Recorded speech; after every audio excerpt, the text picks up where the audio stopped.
안녕하세요. 뻔뻔한 복덕방입니다. 구독과 좋아요, 알림 설정, 그리고 회원가입 부탁드리겠습니다.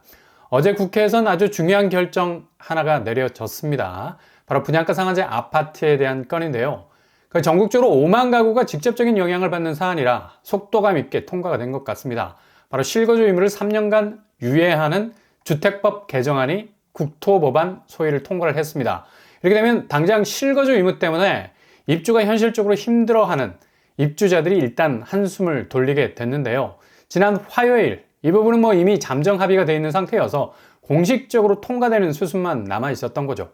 이렇게 되면 29일 그러니까 2월 마지막 날 본회의를 통과하게 되면 실거주 의무 유예하는 최초 입주 가능이 돼서 최초 입주 뒤에 3년 이내로 법이 완화가 되는 거죠.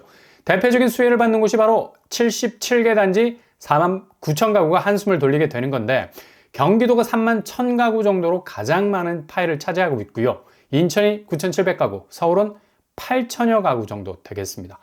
둔촌주공, 강동 헤리티지자인, 강동 밀레니얼, 중흥 S클래스 등등 서울에서 굵직한 단지들이 실거주 의무에서 3년 정도 유예될 수 있는 혜택을 보게 되는 건데, 이게 앞으로 전세 계약 갱신권과 맞물리게 되면 전체 4년을 요구하는 세입자와 집주인 간의 충돌이 예상되기도 해서 3년 유예가 조금 애매한 부분이 있을 수가 있습니다. 이렇게 되면 일단 강남에서 분양하는 신축 아파트 단지들 기본적으로 분양가가 어마무시하기 때문에 잔금 치를 때 무조건 전세보증금을 확보해야 어느 정도 자금 부담을 줄일 수가 있겠는데, 이번에 분상제 아파트 실거주 의무 3년 유예가 결정적인 분기점이 될 수 있어서 강남에서 올해 쏟아져 나오는 18,000가구가 일시적으로 실거주 의무에서 자유로워질 수 있는 전환점을 맞이하게 된다는 겁니다. 이렇게 되면 경쟁률은 어마무시할 정도로 앞으로 분양하는 단지들 높아지게 될 거고요. 게다가 일단 대부분 당첨자들이 거의 전세로 돌릴 생각을 할 수밖에 없기 때문에 전세 물량은 좀 늘어나게 되겠죠. 전세가는 주변 신축 분양 단지들이 대부분 전세 물량을 쏟아내게 된다면 어느 정도 가격은 내려갈 수 있는 여진이 있겠습니다. 이렇게 되면 오히려 부동산 환경은 실수요자들을 보호하는 장치가 마련이 된 듯 보이지만, 실제로 투기적인 요소도 지금 자금이 부동산 쪽으로 흘러 들어오는 것이 이 블럭이 걸리면서 주춤하고 있는데, 전세 자금을 분양 대금에 녹일 수 있는 여지는 오히려 이렇게 주춤해진 실수요 외에 다른 진입 부분에서는 좀 헐렁해질 수 있는 여지가 있죠. 당연히 묻지마 청약이 다시 고개를 들 수 있을 가능성 높아졌습니다. 스트레스 DSR로 인해서 대출 자금이 빡빡한데 일단 당첨되고 보자는 식으로, 특히 강남권은 전세가가 빡센 거 아닙니까? 그 고가의 전세 물고 들어갈 수 있는 틈새를 활용하려 하기 때문에 거의 전투적인 청약 경쟁률이 나올 수 있을 가능성 높아진다는 얘기죠. 실거주 위해서 착실하게 준비해온 사람들이 또다시 살인적인 경쟁률에 치일 수 있는 리스크도 발생할 수 있다는 얘기입니다. 가뜩이나 지금 분양시장은 하락하는 매매시장의 분위기를 그대로 떠안고 가고 있는 분위기 속출되고 있죠. 서울에서 그것도 멀쩡하게 보이는 대단지들이 최근에 전설 속에서나 들었을 법한 마이너스 P가 속속 나오고 있는 현실이 믿기지 않을 정도로 쏟아져 나오고 있는데요. 작년 하반기만 해도 일부 무리한 분양가로 치고 나온 서울 신축 단지들, 그리고 입지가 좀 애매한 주상복합, 오피스텔 등등이 단골로 무순위로 올라와가지고 할인 분양까지 하고 있는 모습을 볼 수가 있었는데, 이제 서울 수도권에서도 신축 대단지, 그것도 분양한 지 얼마 되지도 않은 곳까지 마피가 나오고 있는 상황까지 벌어지고 있습니다. 레미안 라그란데 최초 분양가가 11억이 넘어갔었는데 최근에 11억 초반에 손바뀜을 했고요. 무피 혹은 마피로 가는 단계에 있죠. 그리고 서울대 벤처타운역 프루지오 역시도 7억 정도 되는 분양가 대비 6억에 거래가 되고 있기도 하고요. 경기도 쪽도 광명시 트리우스 광명도 최대 1억이 넘는 마피가 터지고 있다는 겁니다. 이렇게 분양시장 사정이 썩 그리 좋게 돌아가고 있지 못하고 있다는 거죠. 이렇게 분양시장에서 분양한 지 얼마 되지 않은 신축 아파트들이 무피 혹은 마피 거래가 난다는 건 일종의 신호거든요. 매매시장의 약세가 그만큼 주변 시세가 쓰러지는 경향을 보이고 있으니까 이걸 새로 분양하는 아파트가 상세하는 경쟁력 있는 가격을 보여야 하는데, 오히려 나가 떨어지는 주변 시세보다 월등하게 높은 가격대로 분양가가 치고 나오니까 누가 청약할 마음이 생기겠습니까? 심지어 실거주 의무 유예안이 통과되면서 강남 쪽으로 분양을 계획하고 있는 물량으로 아마 집중 포화가 될 가능성 높습니다. 거의 비강남권 아파트들은 강남권 아파트와 비슷해 보이는 체감적으로 높은 분양가 뽑아내고 있으니까 차라리 전세 보증금을 활용할 수 있는 강남 쪽으로 진격이다 말머리를 돌려세울 건 확실하죠. 어쨌거나 강남은 지금 약세장에서도 마지막으로 생존할 수 있는 단지가 될 가능성이 높다는 판단이 설 것으로 보이고요. 현재 엄청난 가격 약세에 흔들리고 있는 비강남권 아파트 혹은 경기권 아파트는 일부 입지가 아주 단단한 곳 빼놓고는 거의 고전을 면치 못할 것으로 보이죠. 그러니 이번 달 분양했던 메이플자에 한번 보세요.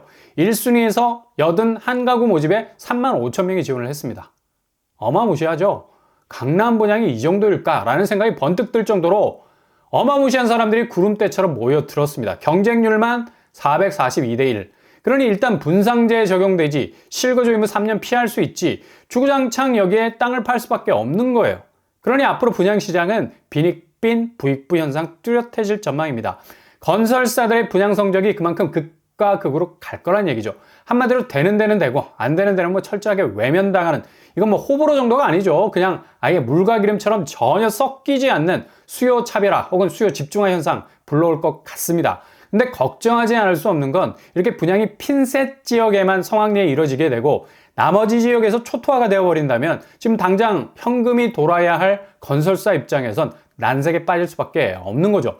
분양 성적이 곧 사업의 현금화를 이룰 수 있는 유일한 수단인데 강남 쪽 분양은 아주 소수의 1타 브랜드 건설사가 잡고 있는 거고 나머지 건설사들은 수도권 경기권 지방에서 파이를 먹어야 하는 건데 이게 제대로 회전이 될 수 있을 것 같습니까? 전혀 그렇지 못한 상황으로 돌아갈 것 뻔합니다. 그러니 지금 상반기 부동산 시장에 지뢰밭과 같은 PF 부실 문제가 터져 나올 수밖에 없는 건데 이렇게 실제로 건설사가 뛰어서 수익을 내야 하는 필드가 빡빡해지니까 자금이 금융권으로 회수되는 속도가 계속해서 느려지는 슬로우 모드로 가다가 어느 순간 정지 모드로 돌변을 하게 되면 상당 부분 금융권의 타격은 커질 수밖에 없다는 얘기죠. 상황이 이렇다 보니까 금융당국에서도 농협, 수협, 신협, 새마을금고에 대한 부동산 대출 규제 대폭 강화하는데요. 정말 아찔한 경계선상까지 가는 게 뭐냐면 충당금, 그러니까 손실을 은행 자체에서 얼마나 흡수할 수 있느냐, 이게 바로 충당금이거든요. 현금 탄화를 얼마나 잘 쌓아서 방어벽을 구축하느냐인데 충당금 30% 이상을 쌓아야 한다는 말까지 나왔습니다. 이거 아찔하죠.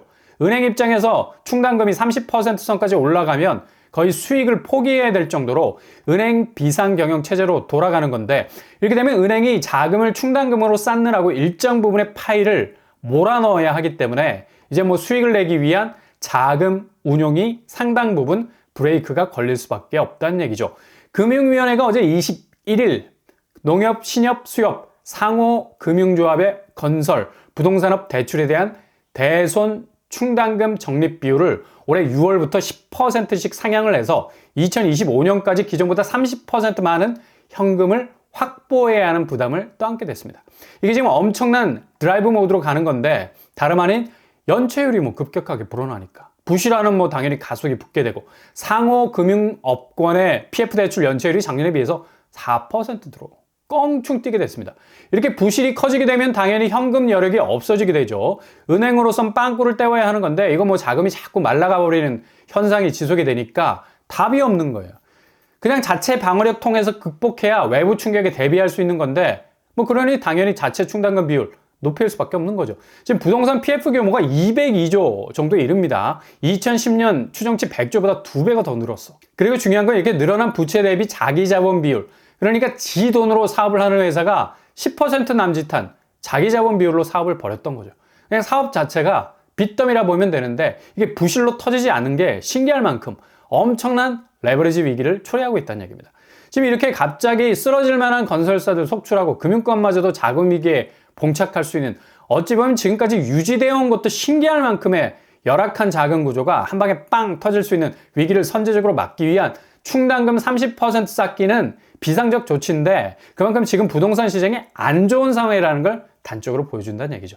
그러니 서둘러 충당금을 쌓아야 하는 속도전에 들어갈 수밖에 없는 건데 이런 부실이 비단 PF 시장에서만 벌어지는 게 아니라 초반에 말씀드린 개인 부실, 그러니까 무리하게 분양받았는데 이게 그만 애물단지로 전락하는 마피가 터져 나올 정도의 시세 급락 현상이 더욱 확대가 되면서 무리하게 빌려온 자금이 그만 시한폭탄이 되어버리는 부실이 발생하게 된다는 겁니다.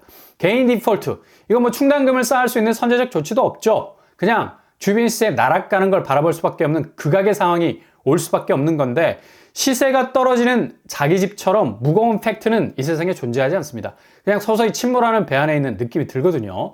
그게 다 빚인데 이제 뭐 본전치기도 못하게 생긴다면 큰일 나는 거죠. 이런 식으로 40% 이상 이를 정도로 집값이 빠지게 되면 이게 다시 금융권 부실로 인한 게 아니라 개인 자산 시장의 하락으로 인한 PF 문제로까지 다시 유턴하게 되는, 아무튼 모든 부동산 문제가 서로 연쇄적으로 반응하면서 엄청난 위기를 맞이할 가능성이 높다는 얘기입니다.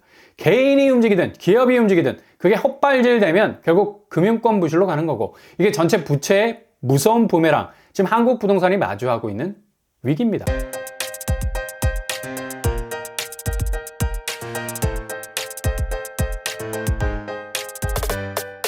오늘의 부동산 캐릭터처 실거주 의무 이후에는 결국 강남권 분양으로의 폭격, 거의 모든 수요가 다 몰리게 되는 청약 경쟁률에 엄청난 변화를 가져오게 될 것 같고요. 대출이 막히니 전세보증금 확보가 관건이 되는데 앞으로 건설 현장의 호불호 더욱 갈리게 될 것으로 보여서 현장에서 수익을 내야 하는 중소 건설사로선 더욱 상황이 어려워질 수 있는 자금 위기가 올 수도 있겠습니다. 오늘도 응원합니다. 여러분의 길이 꽃길만 되실 수 있길 바랍니다.